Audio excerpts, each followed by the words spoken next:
মুসলমান তারা রাসূলের কাছে কথা শুনে বুঝে নিয়েছে যারা, এই জন্য আজ থেকে তওবা করে কাঁদবেন ইনশাআল্লাহ। জোরে বলেন, তওবা করে কাঁদবেন ইনশাআল্লাহ।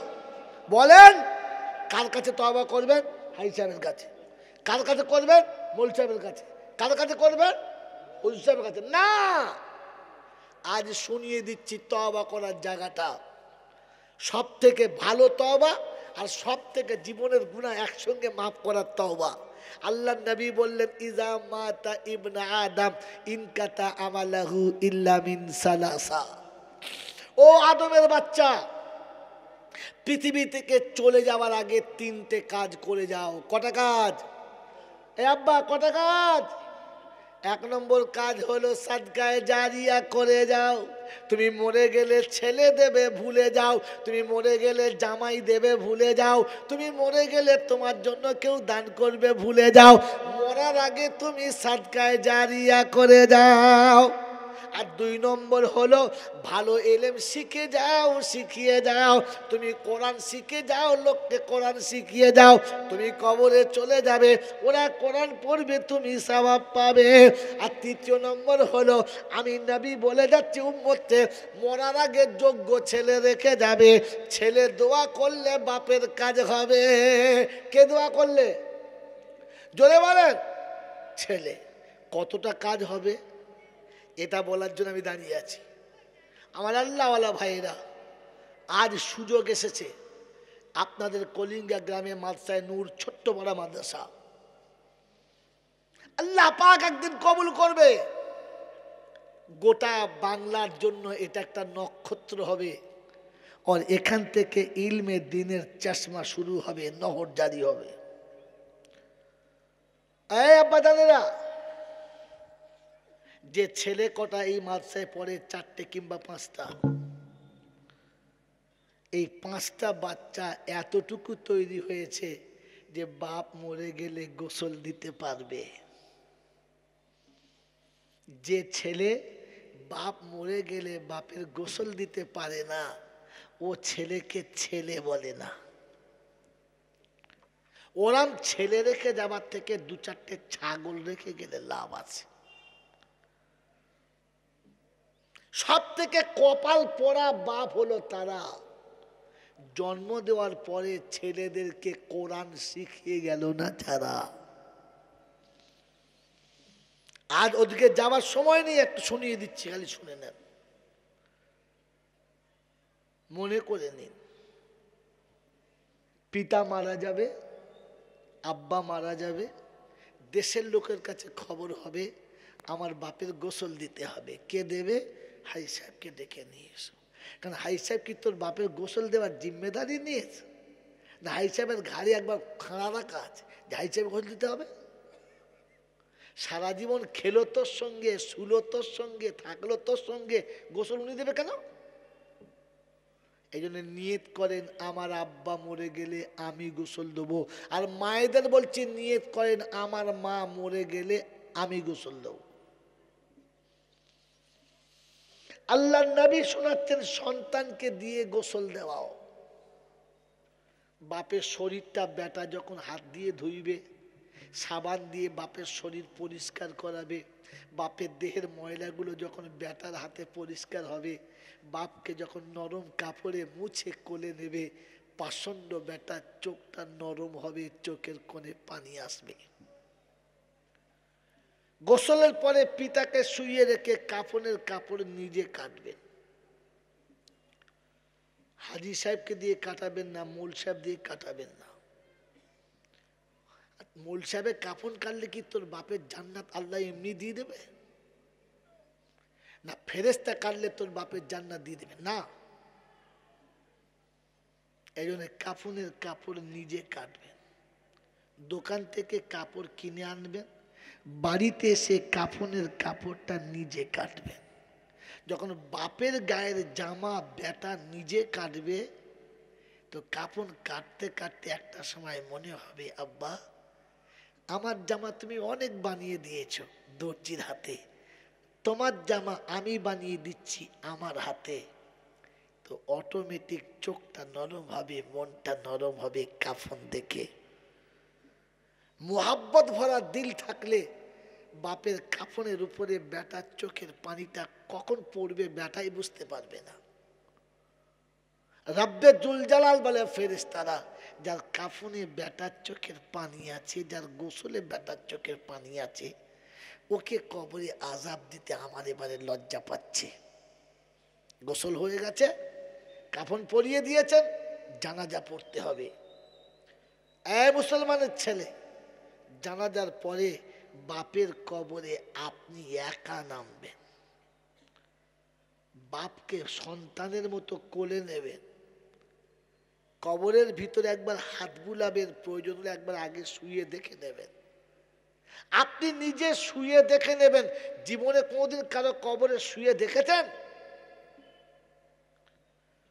মা মরে গেলে, বাপ মরে গেলে কবর নিজে খুলবেন, না পারলে কেউ খুলে দিলে বাপকে মাকে সবার আগে নিজে কবর একবার শুয়ে দেখে নেবেন যে কোথাও কোনো শক্ত জিনিস আপনার গায়েতে লাগছে কিনা। আপনার আব্বাকে শুইয়ে দেবেন, মুখটা খুলে সালাম দেবেন, বাপের চেহারায় একবার হাতটা বুলিয়ে বলবেন, আব্বা, আব্বা গো, চলে যাচ্ছ? আব্বা তুমি চলো, আমি খুব তাড়াতাড়ি আসছি। এই বন্ধু, কবরে বাপকে শুইয়ে দিয়ে মুখের দিকে তাকিয়ে জিজ্ঞাসা করো, আমি বাড়ি থেকে ফিরতে দেরি হলে তুমি জিজ্ঞাসা করতে কোথায় আছিস, কখন ফিরবি। আমার কোনো জিনিস বাইরে থাকলে তুমি আমাকে সাহস দিতে, চিন্তা করিস না, আমি আছি, এনে দেবো। আজ তুমি তো আমার কাছ থেকে টুক করে চলে গেলে আব্বা, আমার কোনো জিনিস হারিয়ে গেলে কার কাছে জিজ্ঞাসা করব, কিছু বুঝতে না পারলে কার কাছে জিজ্ঞাসা করব, বলে গেলে না। বাপের কবরের ভিতরে বাপের সঙ্গে একটু কথা বলবেন, অর্থাৎ বলে আসবেন, আব্বা তুমি আমাকে ক্ষমা করে দিও। কবরের উপরে আসবেন, সবাই মাটি দেবে, নিজের দায়িত্ব সেরে চলে যাবে। জানাজা পড়ে দিয়েছে, মাটি দিয়েছে, খাবে, বাড়ি যাবে, যার মন যেখানে সে সেখানে যাবে, সবাই কবর থেকে চলে যাবে, তুমি যাবে না। তুমি কবরের কাছে বসবে, সবাই ডাকবে, চল বাপ মরে, চল কাঁদিস না, চল। আপনি ভালোবেসে বলবেন, আপনারা চলুন, আমি পরে আসছি। সবাই চলে যাবে, আপনি চুপচাপ থাকবেন, কবরস্থান খালি। বাপের কবরে হাতটা রেখে বলবেন, আব্বা সারা জীবন তোমার পদ সেবা করতে পারি নাই, বুঝতে পারি নাই, আজ তোমাকে শুইয়ে দিয়ে বুঝে এসেছে আমি কতটা ফাঁকা হয়ে গেছি। আজ বুঝতে পেরেছি আমি কতটা অসহায় হয়ে গেছি, তাই তোমার কাছে ক্ষমা চাইছি, তুমি আমাকে মাফ করে দাও।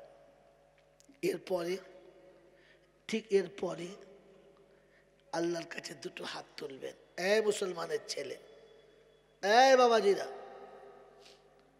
কে ঢুকলো ওটা? কে পারমিশন দিলে তোমাকে এর চাবি কি করতে? বড় ভাই চলো, ওটা ওটা ওটা ওটা আগে, ওটা ওটা, তুমি আগে উঠে আমাকে দেখাও। ইসালা কিয়ামতের মাঠে চাবি দিবে দে, কোনো জ্ঞানগম কিচ্ছু নাই। ফের বলেন, মেরে মোহতম দোস্তর বুজুর্গ আল্লাহওয়ালা ভাইরা, কখনো কোনো আলেমকে বলবেন যে বলেন হুজুর বলেন। মেরে মোহতম দোস্তর বুজুর্গ আল্লাহওয়ালা ভাইরা, বাপের কবরের কাছে বসে ব্যথা ভরা দিলে হাত দুটো আল্লাহর কাছে তুলে বলবেন, রব্বির হামহুমা কামা রব্বায়ানি সাগীরা। বাস। রব্বে জুল জালাল বলে, বান্দা যখন করুণ স্বরে আমার কাছে বলে, আমি ফেরেশতাদের ডেকে জিজ্ঞাসা করি কি ঘটছে, কি হয়েছে। বলছে, আল্লাহ পিতাহারা সন্তান কবরের কাছে দাঁড়িয়ে করুণ কণ্ঠে তোমার কাছে হাত তুলেছে, কি চাইছে? বলছে, যেটা তুমি বলেছ, রব্বির হামহুমা কামা রব্বায়ানি সাগীরা। পরওয়ারদিগার আলম, শুনেছি পিতার থেকে তুমি নাকি 70 গুণ বেশি ভালোবাসো, তাই আজ আমি অসহায় সন্তান তোমার কাছে এসেছি, আমার বাপের জন্য হাত তুলেছি। আয় আল্লাহ, তোমার কোরআনের কথা তোমার কাছে ফিরিয়েছি, আমার আব্বাকে ক্ষমা করে দাও। রব্বে জুল জালাল বলে, সন্তানের করুণ দৃষ্টিতে তাকানোর পরে চোখের কোণটা নরম হওয়ার আগে আমার রহমতের দরিয়া জোশ বেঁধেছে, আমার আর্শ হিলে গেছে। আর আমার কাছে শুনিয়ে দিয়েছে, রব্বি আল্লাহ, সন্তানের কাছে পিতা এসে যদি, পিতার কাছে সন্তান এসে যদি একবার আব্বা বলে ডাকে, তো বাপ তার বিগত দিনের সব ভুলগুলো ভুলে যায়। আজ বান্দা এসে তোমাকে রব বলে ডেকেছে, তুমি ভুলে যাবে না মাবুদ? রব্বে জুল জালাল বলে, ওর বাপ রাজি হতে দেরি করেছে, আমি অনেক আগে রাজি হয়ে গেছি, ক্ষমা করেছি। প্রথম সন্তানের জীবনের গুনাহটা মাফ করে দিয়েছি, আর পরে বাপের কবরটা জান্নাতের বাগান করে দিয়েছে। ওই কলিঙ্গা যুবকেরা, জীবনের গুনাহ যদি এক জায়গা দাঁড়িয়ে ক্ষমা করাতে চাও, একমাত্র বাপের কবর ছাড়া আর কোনো জায়গা দেখতে পাওয়া যায় না যেখানে আল্লাহ পাক প্রথম বাচ্চাকে ক্ষমা করে, পরে বাপকে ক্ষমা করে। আমার বন্ধু, সন্তান মারা গেলে আপনি কাউকে ডাকবেন না, সবিনা দেবেন, কুলখানি করবেন, কলবাখানি করবেন, গরিব মিসকিন খাওয়াবেন, সব করবেন, দোয়া আপনি করবেন। বাচ্চা মারা গেলে আপনি যদি যোগ্য পিতা হয়ে থাকেন, আপনি সত্যির জন্ম দিয়ে থাকেন, তো সন্তান মারা গেলে গোসলটা আপনি দেবেন, কাউকে দিতে দেবেন না। পানি গরম করে এনে বিবিকে বলবেন, পানিটা গরম করে দে, গোসল আমি দেবো। এতদিন তুই গোসল দিয়েছিস, আজ আমি গোসল দেবো। বিবির হাতের গরম পানি হবে, মায়ের হাতের গরম পানি হবে, আর বাপের হাতে বেটার গোসল হবে। সাবানের পানি বাচ্চার গায়ে ঘষবে, বাপের চোখটার পানি নাকে ডগ দিয়ে পড়বে, আর মাঝে মাঝে বলবে, আমি গোসল করে ছুটে পালিয়ে যেতিস, এখন একবার পালা, একবার উঠে বল আমি আর গোসল করব না, একবার উঠে বল আমার ঠান্ডা লাগছে বল। ও মনে মনে হবে আর বাচ্চার গায়ে ঘষবে। এই বন্ধু, শুনে রেখে দেন, মুসলমানের ছেলে কিছু জানে না, জানতেও চায় না। মাইয়েতে যখন গোসল করায়, মাইয়েত ওই মুহূর্তে পাক না না পাক বলেন? না পাক বলে তো গোসল দিচ্ছে, হ্যাঁ না বলেন? এর মাথায় কিচ্ছু বুদ্ধি নেই, 14টা কলমা একসঙ্গে পড়ছে আর গোসল দিচ্ছে।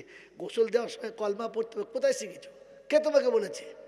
গোটা জিন্দেগি কোলে নিয়ে কলমা বললে না, দোলনাতে শুইয়ে কলমা বললে না, বিছানায় পাশে শুইয়ে কলমা বললে না, গোসল করানোর সময় কলমা মনে পড়েছে? আমার আল্লাহওয়ালা ভাইরা, বরং আপনি চুপচাপ পারলে ইস্তেগফার করুন, আল্লাহর কাছে মনে মনে দোয়া করুন যে আল্লাহ ওকে আমি ধুয়ে দিচ্ছি, ভেতরটা তুমি ধুয়ে দিও। এই সমস্ত কথা বলুন মনে মনে। বাপ বেটার গোসল দিন। যখন বেটার গোসল দেওয়া হয়ে যাবে, এই কলিঙ্গা যুবকের আজ বলে যাচ্ছি, গোসল দেওয়া যখন হয়ে যাবে, বাচ্চাকে কোলে করে তুলে বুকের উপরে শুইয়ে নেবেন, যেমনি আপনার বাচ্চা ঘুমিয়ে গেলে বুকে নিতেন। বুকে নিয়ে আল্লাহর দিকে মুখটা তুলে বলবেন, আল্লাহ, বুকে বাচ্চা দিয়ে তুমি সান্ত্বনা দিয়েছিলে, বুকে সন্তান দিয়ে তুমি সান্ত্বনা দিয়েছিলে, আজ তুমি কেড়ে নিয়ে আবার যন্ত্রণা দিলে মাবুদ, তুমি খুশি তো? আমি নামিয়ে দিচ্ছি, তুমি খুশি তো? আল্লাহকে জিজ্ঞাসা করে বাচ্চাকে শুইয়ে দেন। এরপরে কাপড়ের কাপড়টা নিজে কাটুন। সন্তানের কাপড়ে বাপ যখন কাঁচি চালাবে না, তখন কাঁচির ধারটা কাপড়ের উপরে হবে, আঘাতটা বাপের কলজের উপরে হবে, আর মনে মনে হবে, আল্লাহ, আমার বাচ্চার কাপড় আমাকেই কাটতে হলো। বাচ্চাকে কাপড় কাটবেন আর বলবেন, এই কালারটা পছন্দ ছিল, এত কালার পছন্দ ছিল না, এটাই পছন্দ ছিল, যা আমি পরিয়ে দিচ্ছি যা। বেটার কাপড় আপনি পরাবেন, মায়ের কাপড় মা আপনি নিজে পরাবেন, আর বলবেন, মা আমি কাপড় পরিয়ে দিচ্ছি, বেটিরে আমি কাপড় পরিয়ে দিচ্ছি। মা নিজের বেটিকে কাপড় পরিয়ে দেবেন। আর করিয়ে দেওয়ার পরে আপনি যখন কাপড়টা পরাবেন, তখন আপনার চোখের পানি নামতে বাধ্য, নামতে বাধ্য, নামতে বাধ্য। আপনার চোখের পানি আর গোসলের পানি মিলে একাকার হবে, কাফনের কাপড়েও চোখের পানি ভিজে থাকবে। বাচ্চাকে আপনি কোলে নেবেন, খাটে শুইয়ে দেবেন। জানাজার পরে আপনি বাপ না, তাই কবরে প্রথম নেমে বাচ্চাকে দু হাতে কোলে নেবেন, নিয়ে আদর করে শোয়াবেন, শুইয়ে দিয়ে মুখটা খুলে বলবেন, সারা জীবন করে করে শুইয়েছিলাম, আজ শুইয়ে দিলাম। সারা জীবন শুইয়েছিলাম, আজ তোকে শুইয়ে দিলাম। আজ ঘুমা, আমি রয়েছি, ঘাবড়াস না, আমি রয়েছি। বাচ্চার মুখটা খুলে মোহাব্বতে কপালে একটা চুমুকে বলবেন, কাঁদিস না আব্বা, আমি খুব তাড়াতাড়ি আসবো। আমি প্রথম এসে তোর সাথে দেখা করব, আমি প্রথম এসে দেখা করব, আমি আসবো, কাঁদিস না। বাচ্চাকে সান্ত্বনা দিয়ে কবর থেকে উঠে উপরে বসবেন, মাটি দিয়ে সবাই যখন যাবে আপনি সবার সাথে যাবেন না, দাঁড়াবেন, কবরস্থান খালি হতে দেবেন। গোটা কবরস্থান খালি হবে, ফের বাচ্চার কবরে হাতটা বুলিয়ে দিয়ে মনে মনে করবেন, আব্বা আর তো তোর কোনোদিন গায়ে হাত দিয়ে ঘুম পড়াতে পারবো না, তাই তুই ঘুমা, আমি আসছি। বাচ্চার ঘুমটা পড়িয়ে দিয়ে আল্লাহর কাছে বলবেন, আল্লাহ তোমার রাসূল বলেছে তিনজনের দোয়া নাকি তুমি কখনো ফেরাও না, সালাসাতু দাওয়াতুল মুস্তাজাবাতুন, দাওয়াতুল ওয়ালিদি আলা ওয়ালাদিহি ওয়া দাওয়াতুল মুসাফির ওয়া দাওয়াতুল মাজলুম। তিনজনের দোয়া নাকি তুমি কখনো ফেরাও না, লা হিজাবা বাইনাহু ওয়া বাইনা আবদি। তুমি নাকি বলেছো আমার আর বান্দার মাঝখানে কোনো পর্দা থাকে না। যখন বাপ আর মা কাঁদে আর দোয়া করে তুমি নাকি ফেরেশতাকে সরে যেতে বলো। ওকে পরওয়ারদিগার আলম, তোমার হাবিবের এই হাদিসের দিকে তাকিয়ে আমি অসহায় বাপ, সন্তানহারা পিতা, আজ তোমার কাছে হাত তুলেছি। আমার জীবনে যদি কোনোদিন কোনো ভালো কাজ করে থাকি, আমার জীবনে যদি কোনো নেক আমাল তোমার কাছে পছন্দ হয়ে থাকে, কলমাখানি কুলখানি করেছি, আলেম ওলামাদের খাইয়েছি, হাফেজদের খাইয়েছি, তালেবে ইলম খাইয়েছি, মাসুম বাচ্চা খাইয়েছি, কোনো একটা আমল যদি আমার কবুল হয়ে থাকে, ওই আমলটার বিনিময়ে তুমি আমার বাচ্চাকে তোমার আরশের ছায়াতে একটু জায়গা দিয়ে দিও। আল্লাহ পাক বলে, ফেরেশতা আমার বান্দা কি চায়? বলছে বাচ্চাকে একটু শান্তিতে থাকার জায়গা, বিনিময় বলে জীবনের যে আমলটা কবুল হয়েছে, বলে আমার বান্দার একটাই নেক আমল ছিল, সেইতে বেটাকে দিয়ে দিয়েছে। বললে হ্যাঁ, বেটাকে সব থেকে বেশি বাপ ভালোবাসে, তাই বেটাকে শান্তিতে রাখার জন্য জীবনের একটা নেকি ছিল সেটাও দিয়ে দিয়েছে। আল্লাহ পাক বলে, ফেরেশতা তুই সাক্ষী থাক, বেটাকে বাপ যত ভালোবাসে আমি বান্দাকে তার থেকে 70 গুণ বেশি ভালোবাসি। তাই একটা নেকি দিয়ে ও যদি বেটাকে বাঁচাতে পারে, তো বিনা নেকিতে আমি আমার বান্দাকেও বাঁচাতে পারি, ক্ষমা করতে পারি। তাই শুনিয়ে দিচ্ছি, শুনে রাখ, ওই বাপের জীবনের গুণাগুলো ধুয়ে দিলাম, আর বাচ্চাকে কিয়ামতের ময়দানে ওর সব থেকে বড়, সব থেকে বড়, সব থেকে বড় বদলা হিসাবে আমি আল্লাহ লিখে দিলাম। আমার আল্লাহওয়ালা ভাইরা, এই সন্তানকে গোসল দেওয়া শেখানো যে কারখানা, ওটার নাম হচ্ছে মাদ্রাসা। তাই আপনাদের বলে যাচ্ছি, ছোট্ট মাদ্রাসা দেখবেন না, গাছটা ছোট হলো ফলটা ছোট না। এখান থেকে আপনার বাচ্চাকে দিন শেখাবেন, কোরআন শেখাবেন, ঈমান শেখাবেন, ইসলাম শেখাবেন, ধর্ম শেখাবেন, ইসলামের মুজাহিদ বানাবেন। আপনি চলে গেলে আপনার কবরের কাছে দাঁড়িয়ে দোয়া করার মতো বাচ্চা তৈরি হবে। এই জন্য বাচ্চা বাঁচাবেন। আল্লাহ নবী বলেছেন, আদমের বেটা চলে গেলে 3টে কাজ হবে, একটা সাদকায়ে জারিয়া কাজ হবে, আর একটা ভালো ইলম শিখিয়ে গেলে কাজ হবে।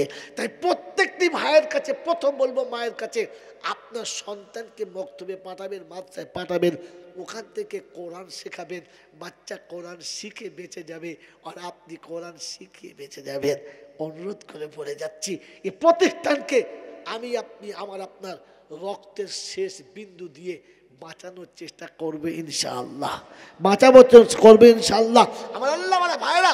তাই চলে যাওয়া পিতা মাতাকে মনে করে, কিংবা নিজের সন্তান চলে যাওয়া মনে করে, এই প্রতিষ্ঠানকে বাঁচানোর জন্য 20,000 টাকা কোন বন্ধু প্রথম দেবে আর বলবে, ইয়া রাসূলুল্লাহ, ইয়া হাবিবাল্লাহ, আপনার কারখানাকে বাঁচানোর জন্য, মানুষ বানানোর কারখানা বাঁচানোর জন্য, আপনার সুন্নতকে বাঁচানোর জন্য 20,000 টাকা আমি মাদ্রাসাকে দান করব।